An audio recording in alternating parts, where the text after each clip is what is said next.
Although this is a weird time we're in, we're gonna get through it. Everything's gonna be fine. It wasn't like I overthought it. It was just, I just thought, I'm gonna try it and see what happens. I still can't fathom 100 million views. Can't believe that.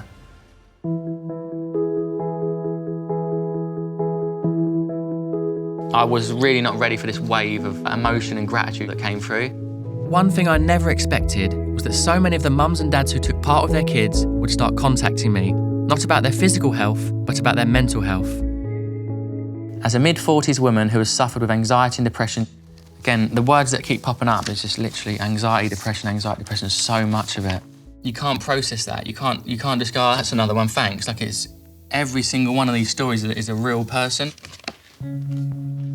Thing is, I do relate to it. My mum and dad were up and down all my life. With my dad, it was heroin and drugs. I remember just being really upset when my dad relapsed. I just hated how it took him away, like drugs took him away from me. It was really tough. You have a dad, don't do that. And with my mum, it was OCD and extreme cleaning.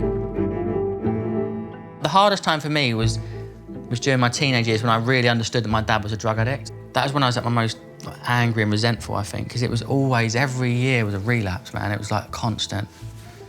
It's so frustrating when the person you love, you just want them to be clean. When he relapsed, I remember the first thing I did, I got a job and I went straight down the gym and joined the gym, and I used to go every single day, 7 days a week. I'd train harder and harder and push myself. The gym was my sanctuary. I just felt like I wanted to go somewhere where I could just let out all that stress and tension, all that frustration. Today, after many years of therapy, my dad's clean and we have a great relationship. But we've never really talked about how his addiction affected me when I was growing up. So I've got memories of just like the disappointment of relapse, because you know, like you're clean and suddenly everything is just unstable and it all reverts back to the old days, and it was just like, that was really hard. When you love someone so much, you just want them to be clean. It was difficult, you know? I remember you being really angry. You were angry with me, and had every right to be angry as well. You'd just be sleepy all the time. You'd just be kind of like vacant. It was hard to kind of like come up and talk to you about my day, or, you know, have like a cuddle. No, you can't really love anyone properly when you're intoxicated with opiates. Just kills all feelings. It just numbs you, sort of thing. It just numbs you completely, yeah. I can only imagine how difficult that must have been for you, and, you know, the constant lying and denying what was going on. I remember you used to say, I'm just popping around the shop to get some milk.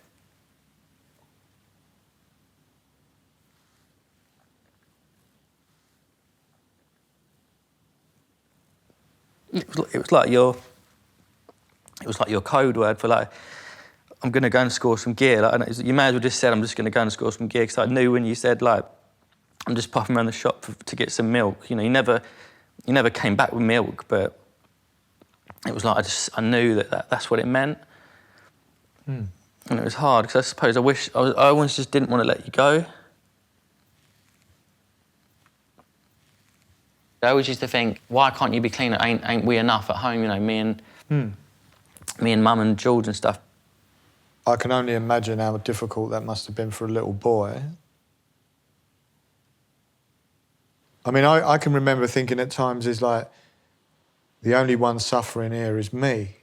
You know, I'm the one addicted to drugs. They're just getting on with their lives. Well, that now, when I think about it, is like, how selfish and how deluded that you can be to think that.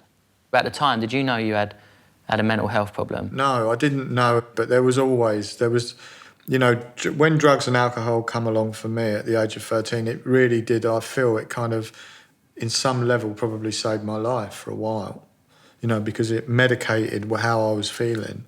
Right. So, but of course, I didn't know that. I didn't know that until... Save your life in what way? What do you mean? Well, I don't know whether I would have, you know, been able to carry on, really, without, you know, how I felt, so... Can't believe that. I didn't know... Well, I just thought you're like... I thought you kind of got... I thought it was the drugs that messed up your life, but it sounds like even before that, like, you were still really struggling emotionally and stuff, and you were... Yeah, I think I was already showing kind of mental health issues really young. But, you know, my granddad suffered from depression. My dad suffered from depression. My mum still suffers from depression. I've suffered from depression. you know, I understand. I almost sort of understand, like, because of the life you went through, the feelings you must have had as a kid growing up. So you've just self-medicated. I always used to think, you know, the drugs were more important, or the drug, you know, you love the drugs more. And I've realised it's not like that. You know, how could you, in that moment where you were self-medicating with heroin, how could you be loving and affectionate towards me? Like, it wasn't possible. No. I'm lucky you still talk to me when I, you know, thank God we have what we have today. But yeah, I think that, you know, I need to stay clean so that, you know,